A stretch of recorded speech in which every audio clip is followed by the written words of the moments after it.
Okay, gentlemen. Erev Shabbat Shalom. Vayera. There's a sefer called Tiv Ma'asiyot. It's written by one of the most famous Mukubalim live in Israel today. His name is Rabbi Rubinoff. If anybody knows who Rabbi Wallerstein is, Rabbi Zachari Wallerstein, Rabbi Rubinoff is his rabbi. Talks about him all the time. He writes a story over there. He says that one time there was a city in Poland called Zelichov in Poland, and he writes over there that it was the time of war, and all the cities in Poland they were in great danger. All the people were running around hiding, and all the Jewish men throughout the Jewish cities, throughout the Jewish villages, they were all hiding because they didn't want to be taken into the army. So the only people that were really left in the cities were the women and the children. And there was a student of a rabbi called the Maggid Memezrich. And the Maggid Memezrich had a student. His name was Rabbi Pinchas. And Rabbi Pinchas was a Moel. And one day he gets a message from the city of Zelichov that there was a woman who had a baby boy, and the baby boy, she wanted to give him a brit milah on time, on day 8. So she sends a message over to this Rabbi Pinchas, and she says, listen, if you don't endanger yourself, as long as it's not a threat to you and your health, please come to the city and please give my son brit milah on the 8th day. Rabbi Pinchas was very happy to hear that a woman was willing to sacrifice for her son's brit milah. And he took his brit milah bag, and he was on his way. When he gets to the city of Zelichov, he meets the woman, he examines the baby, and he sees the baby is ready for a brit on the 8th day. But the only problem was that they didn't have a sandak. Because like I told you, all the men ran away because they were afraid to be inducted into the army. So he's like, you know what? Maybe I could try to be sandak and mohel at the same time. But logistically, he says, it's almost impossible, even though Rabbi Rubinoff writes in his book that he's seen people do it before. He's seen people be the sandak and the mohel at the same time, but he goes, not this guy. So he went to go search for a Jewish man that could be the sandak at this brit. He's searching for a couple of hours, and finally he sees a man in the corner of his eye, and he runs up to him, he says, listen, Rabbi, he goes, please, I'm about to perform a brit milah, there's no sandak. Do you mind being the sandak? And very strangely, this man doesn't really answer him. He just follows. He follows the rabbi to the house, and the rabbi on the way there, he's trying to strike up a conversation with this man, and the man is not answering. He's being very quiet, very silent. He's trying to crack a joke. The man's not laughing. Very strange. He's okay. Listen, Baruch Hashem, at least I found the guy to be a sandak over here, and he noticed that the guy he's carrying on his back a small stool, and he figured that this man was a locksmith or a silversmith or something, because he needed to sit on this small chair. So when it came time to do the sandakut, this man took out the chair, he sat down, and he held the baby's legs very tight, and the rabbi, he made the brachot. He made he made the bracha b'shehayanu, and he performs the brit. And then all of a sudden, as the baby's crying, out of nowhere, this sandak, this random man that he found, he pulls out a bottle of wine from his bag. And the rabbi was very happy because he didn't bring a bottle of wine with him, and the mother of the baby didn't have a bottle of wine with her either. So the fact that he had a bottle of wine, it helped a lot. So he opens the bottle of wine, he pours it, he makes the bracha v'gevin, he makes a shek yidishim yedid mi beten, and with kavanah he names the baby. And the legend goes that after he opened his eyes, this sandak was gone. So he assumed, with great siyata d'shmaya, it must have been that Eliyahu Hanavi came to the brit, and this was Eliyahu Hanavi. So he was very happy the fact that he was able to perform this mitzvah, this great mitzvah, with Eliyahu Hanavi in attendance. A few weeks pass by, and he decides to go visit his Rabbi, the Maggid Memezrich. And when he opens the door, before he even takes a foot inside, the Maggid looks at me, he says, Rabbi Pinchas, he goes, I'm sure that you were very happy when you assumed that Eliyahu Hanavi was at the brit of this brit that you just performed. But the truth is, it was not Eliyahu Hanavi, it was Avraham Avinu himself at this brit over here, before he even took a step in. So he says over here, he says that it's a tremendous zechut every single time we talk about the mitzvah of brit, because as you well know, that the first person to have performed the mitzvah of brit milah was Avraham Avinu. And according to my count in parasha, how many britot do we have in this week's parasha? Vayera? At least 3, right? 3. I was assuming Abraham at age 99, Yitzhak at age 8 days old, and Ishmael at the age of 13.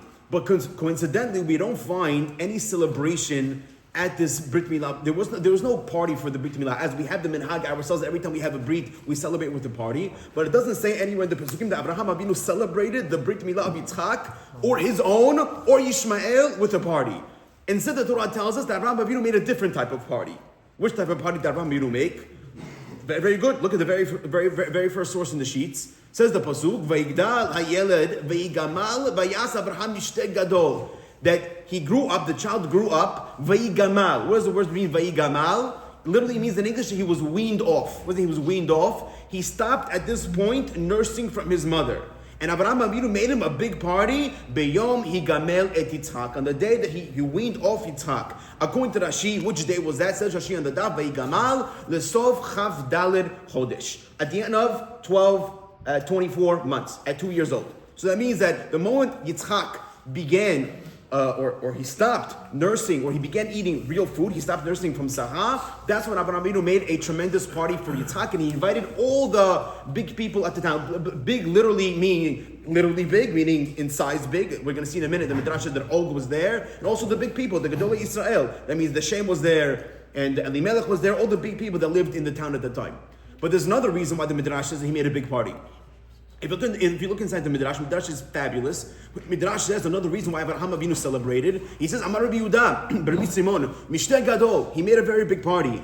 Mishteh Gedolim, again, party in which the big people were in attendance. Og v'chol Gedolim imo hayusham. Og and all the big people were there. Amru le'og. So the people told Og at the party, Lo hayita omer, did you not say in the past, Abraham pirda akara? Didn't you call Abraham a barren mule? Didn't you call him a donkey that cannot give birth? Ve'enu molid? So Hashem told Og Melech Habashan, Ma'atam mevaza al matanato. What are you disparaging? What are you making fun? What are you mocking the gift that I gave Abraham? Hayecha, I swear by your life. You're going to see thousands and millions of children come out of this man. And it's known that Og was eventually he became the king of Sihon and he saw Bnei Israel. And who ended up killing Og? Moshe Rabbeinu. That's why the Midrash says, "Ve'ein sofo shel to ha'ish," and your end, you're going to fall by his hands. Zoto Omer, you're going to fall by the children of Avraham Avinu. And we know the Gemara says that Moshe Rabbeinu ended up killing Og Melech Habashan. Key words in the Midrash. Da'amar Rabbi Levi. Rabbi Levi says, "Lo nidnada arisa tehila." The first time a crib was shaken, a crib was pushed. Ella bebeito shel Avraham Avinu. The first time a crib was ever rocked, a rocking cradle, was in the house of Avraham Avinu. That was the first time a crib was ever rocked. Says Rashi, B'yom higamel et Yitzchak, this day that Yitzchak was weaned off, Yom shenatanahu ba'arisa, the day that Abraham put Yitzchak inside the crib, Asa mishtel gadol. He made a very big party.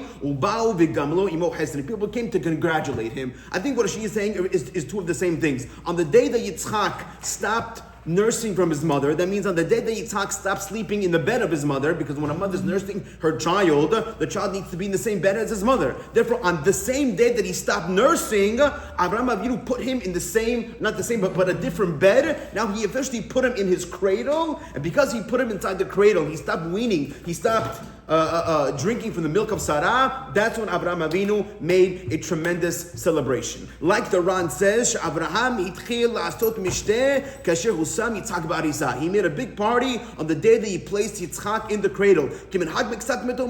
Like we have today. Hayom shikru okorim kasher yisamu batinok. I guess some people they celebrate when they put the child, when the child can finally sleep on his own, and the parents can take a break at night. They can finally sleep. They make a party on that day. And says the Ran, vekodem Avraham, and before the times of Abraham, lo nahagu kach. Nobody ever put a child inside a cradle.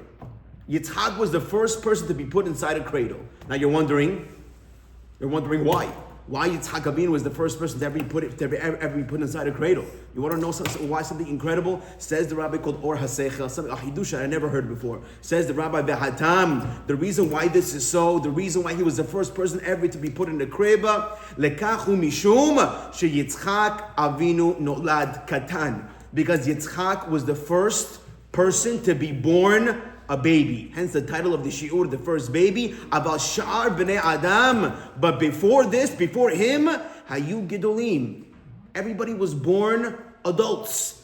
Below hutzrichu la'arisa, and nobody ever needed to be put inside a crib. Don't ask me logistically. Logistically wise, I have no idea how people were born regular human beings, but that's what the rabbi is saying. That's what the Midrash says. The reason why Abraham Avinu made a party on the day that he was put inside the arisa, because today was the first day a baby was ever put inside the arisa, which is the crib, which is the cradle, because Yitzhak was the first person ever to be born a baby. But that's opposite natural being, so that he would see that as a defect. I want to argue, I know about a defect, but Avraham Avinu noticed at this point that Hashem changed the teva. Up until now, the natural order of things was the people were born adults. And now Hashem is sending Yitzchak, or he's sending Abraham a sign that since Yitzchak is being born a baby, this has got to be some sort of significance behind it, which of course we're going to address. But up till this point, we could assume that since Yitzchak was born a baby, that's what it was the first time a baby was ever put inside a crib before. Do I have a proof to this concept, Chaim? Do I have a proof? Yes, I do. The Midrash says, in the very next source, the Midrash Rabbah, Amru Ador HaMabul. They said on the generation of the flood, Kishayita ahat mehem yoledet bayom. When a woman would give birth during the day, Hayita omeret libena, she would tell the baby that she just bore, go bring me a rock so I can cut your umbilical cord. That means the mother told the child that was just born, go get me a rock so I can cut the umbilical cord. Balayla hayita omeret lebena, and if she gave birth at night, she would tell the child, go out, hadlek ner, light me a candle, lachtok tibra dilah, so I could burn off the umbilical cord that you were attached to. So according to the Midrash at least, which is a clear proof that back in the times of Noah, people used to be born human beings. Hence, the woman used to tell their babies to go do stuff for them. The moment the baby is born, listen, I just gave birth to you, go get me a cup of coffee. That's exactly what the Midrash is saying, because since the babies were born over here, full adults, that's how the women were able to tell them to go do them favors. But Yitzhak, on the other hand, says the Midrash, says the rabbis, he was the first person to ever be born a baby, and the moment you put him inside the crib, that was considered a big day, and that's why Abraham Avinu celebrated with a party. Okay, so just to read for 1 second. Major Hiddush. That's why we come to class, man. That's why we come to class. It's crazy that Sarah Imenu was 24 months weaning Yitzchak. She was 90 years old. Correct. So for 2 years, that's 2 years, 90 years old. For 2 years, she was breastfeeding. That's correct. Exactly. Double tight. Double tight. Saying it wasn't a one-time miracle; it was a constant miracle. Constant miracle. Therefore, let's review what we have until this point. At the age of 2 years old, Yitzhak reaches 2 milestones. Milestone number 1, he stops nursing. And milestone number 2, he's placed inside the crib. The question is... Which one's greater? No. The question is, why is that a cause for celebration? That's the question. Why just because your child stopped nursing, and why because you placed him inside the crib, does that cause for celebration? We need to say that I understand at a simple level. The reason why Abraham celebrated was because he celebrated the miracle. Everybody knew, by the way. Everybody knew that Abraham was unable to have kids. I'm assuming this was a well-known tidbit fact, Snapple fact about Abraham, that in his, like I told you last week, not everybody, but a lot of people had the ability to read the stars. And written inside the stars, and those who were stargazers, they knew it, Abraham Avinu was impossible to have any children. So therefore, the fact that God changed the nature for him, and he was able to move around the zodiacs like we discussed last week, this was considered a tremendous miracle. And it was a great way that Abraham Avinu made a tremendous Kiddush Hashem, and it was able to strengthen the people's eyes and heart in the emunah in God. Because when people see an outright miracle like this, it makes the belief in Hashem all the more easier. So therefore, anytime you have a tremendous miracle that happens, it's always a great idea to publicize that miracle, because when you publicize it, it strengthens people's hearts in who HaKadosh Baruch Hu is. I wasn't planning on telling this story, but I read my kids a story last night, and I thought it was incredible. Rabbi Brzezinski tells a story one time about this was a few years ago. Again, it was a famous story. It was published inside the newspapers, and he writes inside his book that this was at the Gaza border before the war happened. At the Gaza border, the soldiers, Israeli soldiers, are always on high alert for illegal things being passed through the border. And they're always on the look for illegal arms and drugs and even cars, even stolen cars. It's the big item. The Arabs, they steal cars in Israel, and then once that car crosses into Gaza border, it's very hard to relocate it. So one time, you have a bunch of soldiers, they're at the Gaza border, and all of a sudden, a shiny, brand new silver Mercedes-Benz parks up to to the checkpoint. And the soldiers, they tell the guy to roll down the window, and lo and behold, it's an Arab guy. So they say the first thing they tell him is, let's see your papers. And the Arab presents all his papers that, this is signed, that he bought this from an Israeli car dealer, and all his papers seem to be in order, but the Israeli soldiers know that, even though he had all his papers beseder, these papers are easily forged. So therefore, they were really, really, grilling him on the fact of whose car it was. And then finally, after he remained calm and they saw that there was no signs of foul play, he wasn't even sweating, they said, okay, fine. They're about to wave him through. And as he is slowly going through, one of the soldiers who was watching it begins to yell, stop the car, come back here. And he opens the window again. He says, tell me the truth, he says. Is this your car or is it not? And the man says, it's my car. You saw the papers. He goes, no, tell me the truth again. Is this your car? If you lie to me, I promise you, your punishment is going to be even worse. And he begins to yell at him, is this your car or is it not? And all of a sudden, the Arab girl goes quiet, and he's thinking. And he looks at the soldier and he says, it's not my car. I stole it. And all the soldiers are wondering, how in the world did you know? How did you know? And he says, come on, I want to show you something in the back. They go to the back of the car, and on the bumper there's a very small yellow sticker. And the very small sticker, it says the words in Hebrew, En Od Milvado. So they come along and they said, he said, listen, I highly doubt this Arab put this small sticker on the car, but in his haste, in his lahatz to steal the car, he kind of didn't notice his very small sticker in the back, and because of that, they were able to save the car. But that's not where the story goes. They take the Arab into question, they put him inside jail, and they make a few phone calls, and they find out that this car belonged to a guy named David Yitzhak.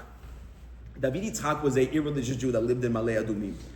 And they're able to track him down, and they called him, and they said, Mr. Yitzhak, we have good news, we found your car. And the guy starts yelling on top of his lungs, Yishtabach Shemo, Hashem Echadu Shmo Echad. He begins yelling on the phone, and he says, Rabbi, I want to tell you an incredible story. He says that I'm not a religious Jew, he says, but sometimes the yeshiva in my area, they make learning nights for the whole community. And once in a while, the boys, they beg me to come. I don't usually go, but a few days ago, I decided, you know what? I'm going to go to one of these Mishmar nights. So he goes to the Mishmar night, and he goes, happens to be that, again, I go once in a while. The boys, they know who I am already. And last week, I pulled up to the yeshiva in this brand new car that I just bought. And I was all excited that I bought this brand new car, and all the boys are looking, wow, a brand new Mercedes, and they're surrounding my car, they're touching all the buttons. And one of the boys, he asks me, he goes, Mr. Yitzhak, are you not afraid that someone is going to steal the car? So he said, I told him that it did cross my mind, but listen, I got the top of the notch security. I put a low jack system inside it. Remember old in the day, they used to have that lock on the wheel? Because I bought the best lock on the wheel, he said. He goes, Bezat Hashem, it's going to be fine. And one of the boys tells me, he goes, Mr. Yitzhak, I have something that's going to keep your car safe. And he pulls out this old Einon Milavado sticker from his pocket. No way. And he says, if you put it on your car, I guarantee you, he says, it's going to protect your car from getting it stolen. Because I thought about it for a minute. I'm like, you know what? Why not? It can't hurt. So I let this boy put the sticker on my car. After the Mishmar night was over, I left the yeshiva, and half an hour later, the Rosh Yeshiva gets a call from me. He's telling the story. I begin yelling at the Rosh Yeshiva. He goes, Rosh Yeshiva! He goes, you cannot believe what happened. He goes, half an hour ago, my car was stolen. He goes, but your boys promised me that if I put on this sticker, my car's not going to get stolen. What happened? What kind of shtuyot is this? And the Rosh Yeshiva told me, he goes, Bezat Hashem, he says, I'm going to gather the boys. He goes, we'll make a Tehillim reading for your car. He goes, but because you put on the sticker, he goes, HaKadosh Baruch Hu will return back your car in one piece. He goes, right after I got off the phone with him, he says, I got a call from you telling me that my car was returned. He goes, it's the most amazing story I've ever heard. And because of this, it just strengthens HaKadosh Baruch Hu in my heart of Hu Echad, Ushmo Echad. And because of that, because you hear these amazing stories, it strengthens people's emunah in God, and it makes it much easier for those who don't believe to do believe. For those who do believe, like I said, it solidifies it even stronger. So therefore, on a simple basis, the way I could explain Avraham Avinu and why he made this tremendous party on the day that he put Yitzhak in a crib, who was the first person to ever be put inside a crib, is because he's trying to get Hashem's name out there, and the incredible miracle that happened to him, going from a man that could not have any children to a man that could have children, is indeed an incredible miracle, and therefore it is his responsibility in order to publicize that, and by doing that, he made the tremendous party. That could be on a very simple explanation, but maybe on a slightly deeper explanation, Rabotai. What is Avraham Avinu doing celebrating this milestone of Yitzhak, of getting him to stop nursing and putting him inside the crib? Our rabbis tell us, and this comes from a Gemara in Sukkah, that a person's number one goal in life should be, and this is his legacy is to train his children in Avodat Hashem. As we call it in our vernacular, chinuch habanim, it's Jewish education. And the Gemara tells us that the truth is, even the moment a baby is born, or maybe not the moment he is born, but the moment a baby is able to understand, even very, very early in life, it's the father's job to train him in Torah and mitzvot. And that's his legacy. And he says that the entire reason why men had children in the world is in order to train the next generation to be Ovdei Hashem. If you look at the Gemara Sukkah inside, on Daf Membet, the Gemara says, Tan Rabbanan, Katan, Sheodeh Linaneach Haya Bilulav. A Katan that already knows how to shake. Meaning that he knows how to take a lulav and etrog in his hands and go like this. You must buy him a lulav and etrog on Sukkot and allow him to shake. Litatef, if he knows how to wrap himself up, Haya B'tzitzit, he's got to put on tzitzit. Dishmor tefillin, if he knows how to keep himself clean as he puts on tefillin, Aviv lokech lo tefillin, he's got to know how to put on tefillin. Yadu ledavar, Aviv l'mod Torah, v'kriyat Shema. Once he knows how to understand a little bit, his father's obligated to teach him Torah and teach him how to read kriyat Shema. Torah, what's Torah he has to teach him? Amar Rav Hamnuna, Torah tziva lanu Moshe morasha kilat Yaakov. From a young age, before they go to sleep, you must read this pasuk with your children. The Torah tziva lanu Moshe morasha kilat Yaakov.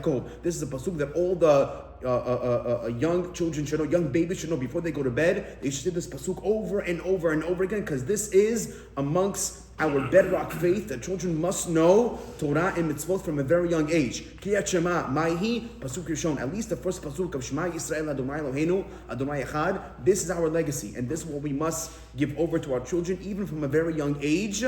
Is the fundamentals of Judaism. We must train them in order to know that they are going to be the next generation that's going to serve God. Says the Shlach HaKadosh, very scary. Ikar v'yisod gadol gidul banim. The ikar, the yisod, the foundation of raising children. HaTorah amra v'limatatem et benechem. That is it. The whole goal of raising children is v'limatatem et benechem. You must teach them. Ki zeu tachlit shel priya v'raviyah. That is the point. That is the end game of multiplying and having children. Liyolo banim u'bnei banim ad olam oskim b'torah mitzvot. In order to create the next generation that's going to learn. I don't know if anybody reads my newsletters that I print. Do they? And Morty, they do? Yeah, they do. I work very hard. Me too. So, me too. So if you remember, a few weeks ago in Parashat Bereshit, this also came from Tiv Masiot, from Rabbi Rubinoff. He tells a maaseh that happened, a mashal, in order to understand what is the point bemet of having children. And he goes ahead and explains that one time there was a man that was in love with the king. He had tremendous love for the king of his town, and he says that his love for the king knew no bounds, and he just wanted to do good by the king.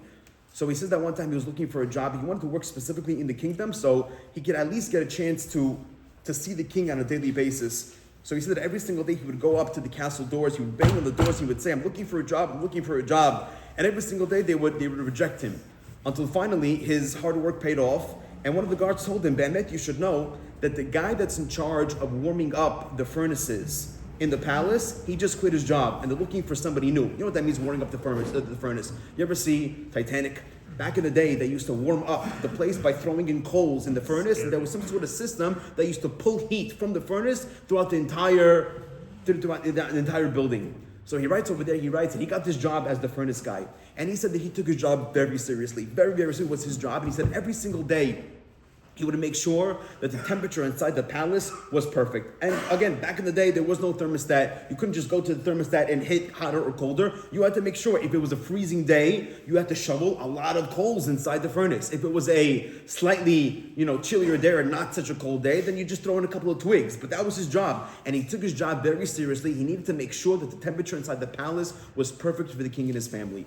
And eventually the king picked up on it. Eventually the king noticed that, wow, it's always so warm and cozy in the palace. Who's this new guy that has this job? And they explained to him how much sacrifice this guy was making on behalf of the king. And he called him over and he said, "Listen, you're doing an amazing job." He says, "I'm willing to give you whatever you want." And the man answers, he says, "My dear king," goes, "I don't want anything. The fact that I had the zechut to serve you is the greatest gift I could ever get. But if you're willing to give me one thing, please allow me to bore a small hole in your doors of your bedroom so I can look at you every single day. That's all I want from the king." That's all he wanted, just to look at the king every single day. Okay, fine. Many years pass by, and the man is noticing that he's not getting any younger. And he says to himself, he goes, "What's going to be after I die? What's going to be after I die? Who's gonna take over my job and warm up the king's castle every single day. He's like, you know what, I have an idea. Maybe I'll go to the marketplace and maybe I'll begin searching. I'll begin searching for somebody that loves the king just as much as I do and that's going to take the job as seriously as I do. So he goes to the shul, he goes to the marketplace, and he's asking people, he's interrogating them, he's striking up conversations with them. Rabotai, what do you feel about the king? And Bemet, people had, mixed views, like all politics. Some people loved him, some people hated him, some people thought he was in the middle. But nobody was as dedicated to their job, or that was willing to dedicate their job in their lives as much as this man was. And he came to the conclusion that nobody loves the king as much as he does. And he says that if I don't take this into my hands personally, the king is never going to have a warm palace. So he came to the conclusion that I must have children. I must have children, and once I have children, I will train my children to love the king as much as I do, and they're going to be able to serve the king as much as I can. That's the mashal.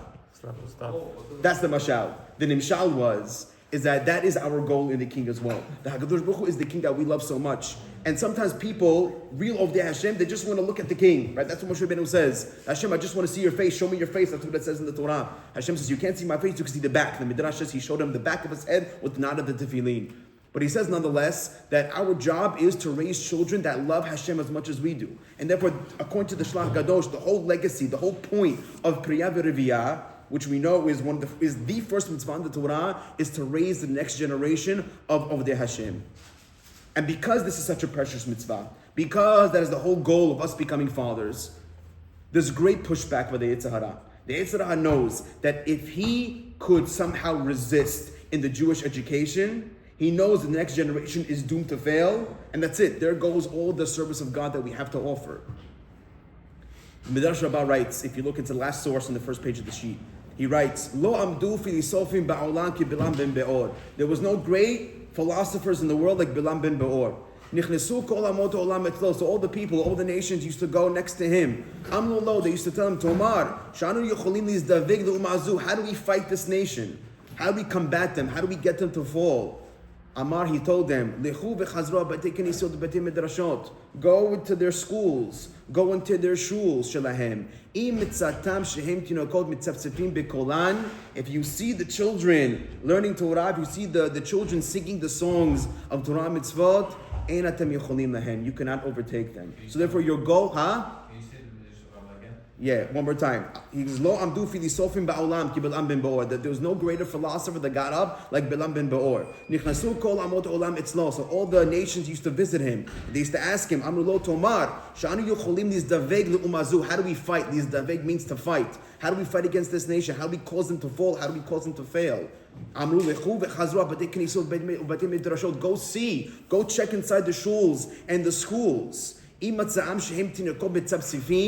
you find the children learning Torah over them, mitzapsifim means that they're talking in the voices of Torah, bikolan, you're not going to be able to overtake them. But if you could somehow prevent them from learning, if you could somehow prevent the children from getting a Jewish education, that's how you cause them to fall. That's how you cause them to break. And Be'emet, if you take a look at the Gemara on Shabbat, on the very next daf, the Gemara says the reason why the Churban Habayit took place, the reason why the Beit HaMikdash was destroyed, the Gemara says, Amar Rav Hanuna, Lo Charba Yerushalayim, the reason why Jerusalem was destroyed, Ella Bishvil Shibitlu Ba Tinukot Shabet Rabban. It's because the children stopped learning Torah. Amule Eno Dome Hevel Sheish Bahet Lehevel She'en Bochet. You cannot compare an adult that learns Torah, but it's unfortunate because at the same time the adult is learning, he also has averot in his hands. But Mashenkin, the children, when they're learning, even though they're learning, might not be on the same levels as the adults. But since the children don't have any chet, they have no sin, they're pure. You cannot possibly compare pure Torah learning to Torah learning that's considered tainted. Why did they stop? Because the answer is because our enemies know this key more than we do. And every single time there's a gezerah, anytime there's a decree on the Jewish people, it always begins with what? With stopping the children to learn Torah. There's a famous story. I don't know if the story is correct or not, but it's a legend that says that when Maran the Beit Yosef, when he was just a young boy when Girushei Sefarad, when the Spanish Inquisition took place. And the story goes that as all the Jews were leaving Spain, Maran Shulchan Aruch at a very young age, maybe he was 5-6 years old, he turns to his mother and he says, Ima, how come there's no Chumash class today? That's why he was wondering. That's what the story goes. I've read the story many years ago. He says because the main point of the Goyim, when they make gezerot, when they make decrees on Am Yisrael, they begin with the yeshiva system. Because they know that once the yeshiva system is compromised, the moment that system is compromised, everything else just begins to fall like a domino effect. You begin the persecution by the children of Am Yisrael. Once you get them to stop learning Torah, because that is what keeps our nation whole. That's what keeps our nation going. That is the battery in which our nation runs by, is the Tinukot Shabbat Rabban Shelo Chatu. It's those children who learn Torah in the yeshiva, that they don't have any sin coming out of their mouths. That's what keeps our nation running. And therefore, once the Goyim, and they understand this more than we do, once you start with the Tinukot, once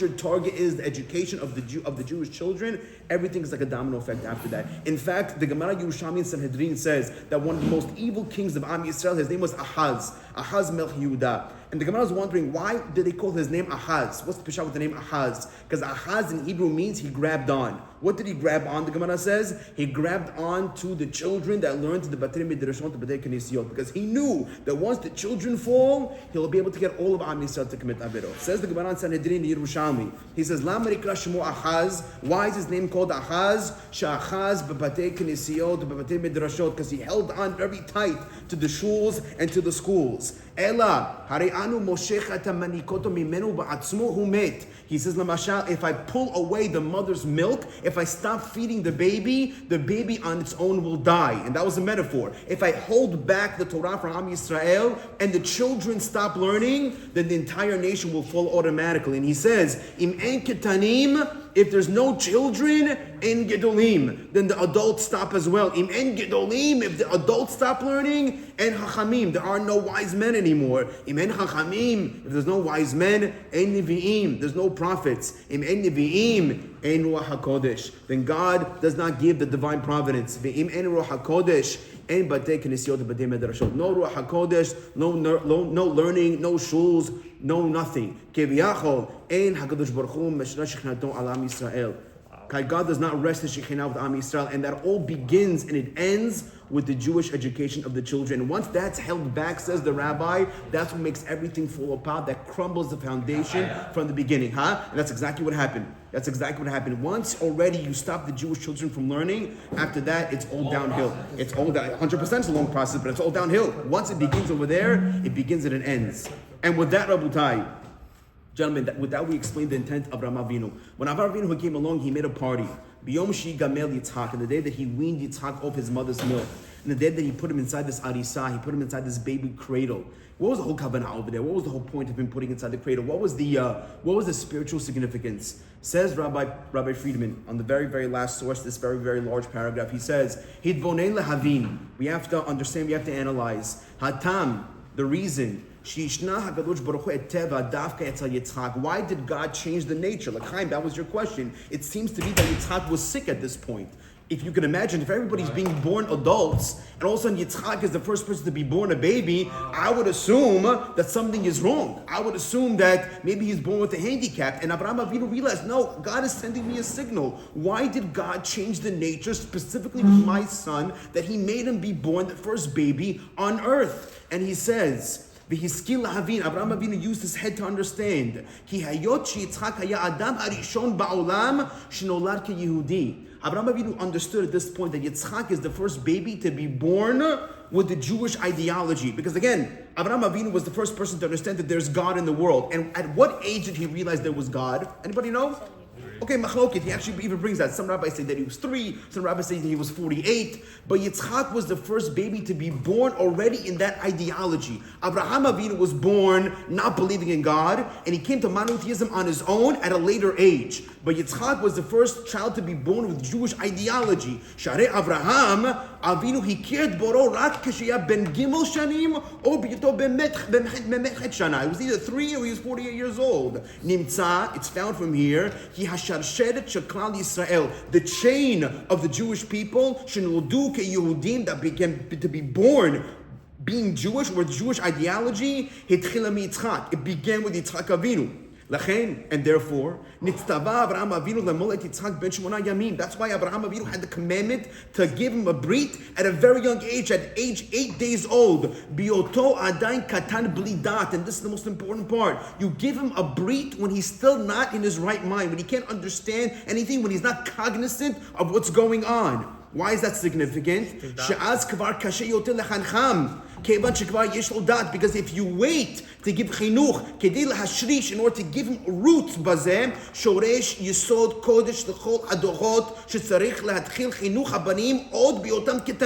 you must begin to train your children when they're still young, when they still have no dot, when they're still not cognizant of what's going on. You must get it rooted in them at that point, because once they grow up and once their brain begins to develop, then they already have different ideas and foreign concepts in their head that's going to poison the idea of HaKadosh Baruch Hu. And therefore he says you must do it when they still have no dot.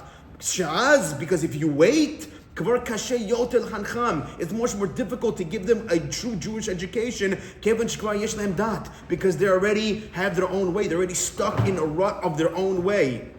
He says, in order to publicize emunah in God, Chacham Abraham, or Hitchakem Abraham. Abraham became very smart. When Yitzchak stopped nursing from his mother, he put Yitzchak inside this cradle, inside this crib. Says Rabbi Friedman, he doesn't fall from the crib. He says, incredible. He writes that putting Yitzchak inside this cradle, it wasn't just an act of putting him inside. It was a metaphor. It was considered a symbolic gesture. It was something, it was protect him from what though? Not just physically protection. It was protect him spiritually. To lock him up in this arisa, to lock him up in this cradle, to come along and say, not only you must watch your son be'odo katan, when he's still small, ba'arisato, when he's still small in his cradle. Also in spirituality. So he doesn't fall spiritually when he's a child. Because if you don't protect the child when he's younger, not only from physical danger, from spiritual danger, to go ahead and just let the Tinokim do whatever they want, to watch whatever they want, to see whatever they want. He goes, that is spiritual danger. And therefore, as a metaphor, as a poel hadimyon, as a symbolic gesture, Avraham Avinu put Yitzchak, who was the first child, he was the first baby ever to be born. He put him inside the crib, not to protect him physically. Yes, indeed, he's protected inside a small cradle, but it was much more than that. It was a spiritual protection. Came along and he spiritually protected him. Bezeu hatam, and that's the reason Shasha Avraham Avinu Mishteh Gadol. That's why Avraham Avinu made this big party, because the party wasn't only for the fact that Yitzchak was weaned off his mother, the fact that he was put inside his crib. He was put inside the crib because making a party on the spiritual protection that he was giving him, in order to make a message to everybody that I hereby protect my son. I don't wait to give him chinuch once he's much older. I start the chinuch right away in order to get that roots in it right now, before he has dot, in order to corrupt him. In order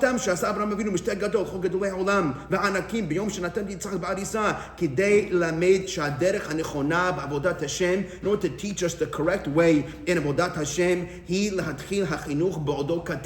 you must start the chinuch process. You must start the Jewish education while they're still young, and do not wait for them to get bigger, because once they get bigger, like Rabbi Friedman says, already after that their brain is considered corrupt, and therefore we have to do it in the beginning, right when they have not cognizant of what's going on, in order to give the root of Am Yisrael begins the chinuch when it's very young. And based on this, Rabotai, now we understand. Because if you look into the Torah, for the introduction to the Akedah, how does it begin the Akedah? It says, Achar hadavrim ha'ileh, after these things. And Midrash wants to know, what happened? What does it mean after these things? What is the Torah of the Akedah? What story is it coming off? And the Midrash is coming off a conversation that Yitzchak had with Yishmael. And Yishmael came along, Yishmael told Yitzchak, he goes, Yitzchak, I'm better than you. He goes, yeah, why are you better than me?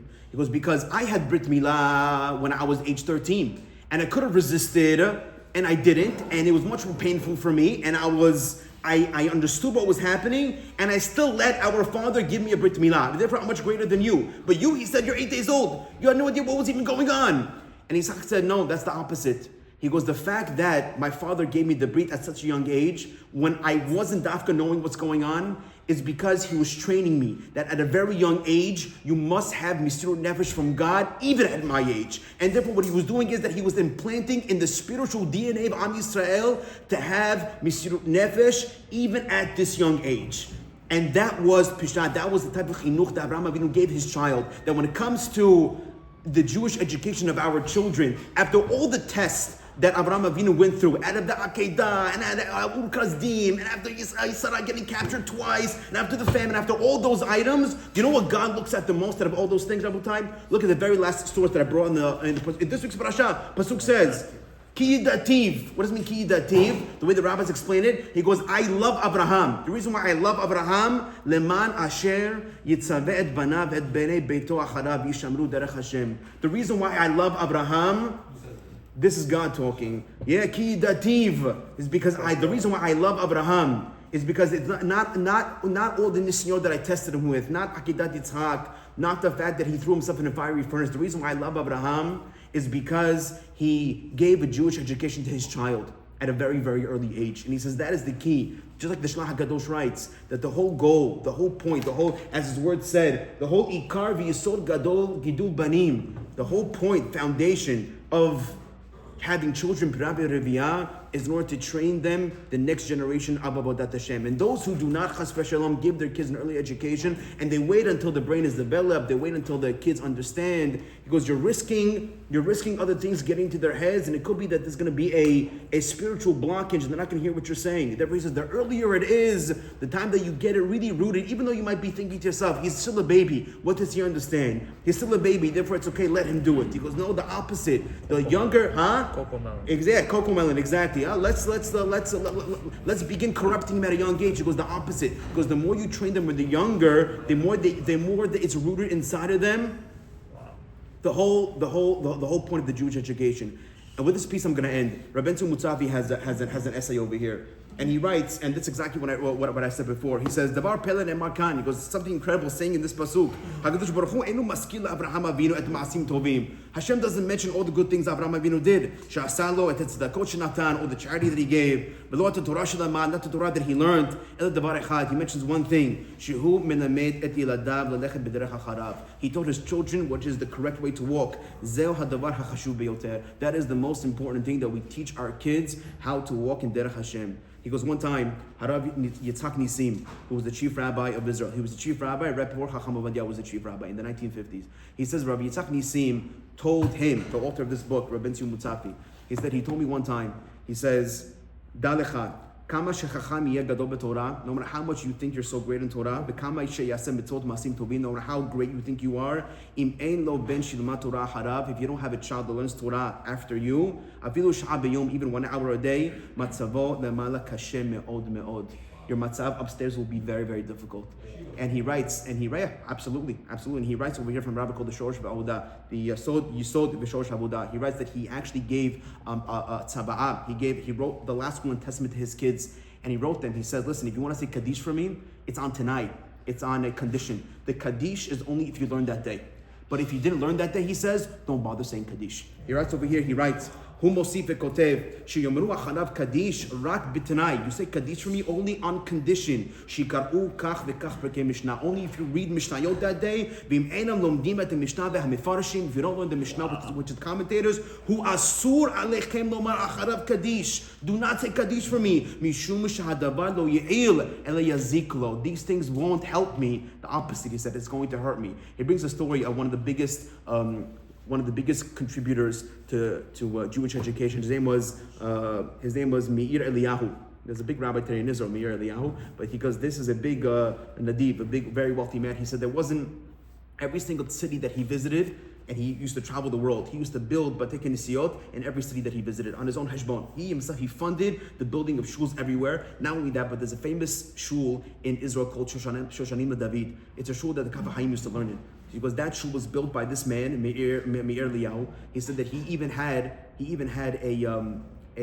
sifriyah. He had a bookshelf that he had one of the most tremendous libraries that he personally funded. It was all the books from everywhere. He writes. He goes, Sifriyat Rabbi Meir Eliyahu, Sheikhale Sefarim Nidirim Beyote She'otam Hebim Miyuchad Merusia, from Switzerland, from Vilna, Mikol Ha'olam Kolo, Kol Chacham Shebikesh Lahem B'Sefer Kol Shehu, Rasha Hayad Yishol Oto LeBeito LeMeshech Chodesh Yamim. He goes, this guy, he donated to all different types of causes. He built a hospital in Baghdad, a Jewish hospital, because before that, the Jews were going to a non-Jewish hospital. They were forced to eat non-kosher food, and he saw a tremendous need for its own hospital, and therefore with his own money, he funded the building of a Jewish hospital. And after that, he said that he noticed that it was not sanua, the men or the ladies, so he funded a new project of a hospital just for ladies. And he goes, unfortunately, he didn't see it through. He died right before it was finished, but on the 12th month, meaning at the first year of his Yortzeit, the hospital of the ladies was completed. And they had a whole party over there, and they made an askara. And who spoke at the askara? Rabbi Yehuda Fadaya. And he writes over here, he says, Kishabal ko Yehudei ha'ir lachanukat ha'agaf. Ve'asu sham kabod gadol l'torem ha'tzadik. They made this whole kabul for this man. Amana mikubar Rabbi Yehuda Fadaya. Bedarash nisem morai v'rabotai. HaZohar HaKadosh omer. Sheyom mil'ot shnei masar chodesh lemeit. On the day that a person comes to his 12th month anniversary that he dies. Hu hayom shebo nishlam dino. That's the day that his judgment stops in Shamayim. Kol shnei masar chodesh adayin hatik shelo patuach. His judgment is still open. B'shamayim. V'adayin dinim oto, and they're still judging him. Lachein mitzuvim abanim b'dinei abilut b'meshach kol shnei masar chodeshim halalu. That's why the children, they have to follow dinei abilut for 12 months afterwards. Yom mil'ot shnei masar chodesh lepideratu. The day of the 12 months.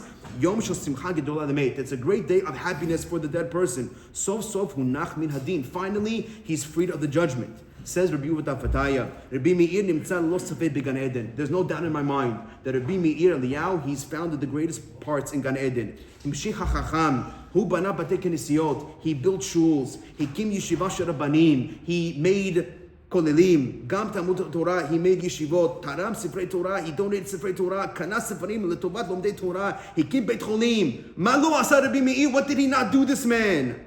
About the kulchem, but you should all know, says Rabbi Yehuda Fataya, Sheilu haya Rabbi Meir mishira charav yeler echad katan. Unfortunately, this man didn't have any kids.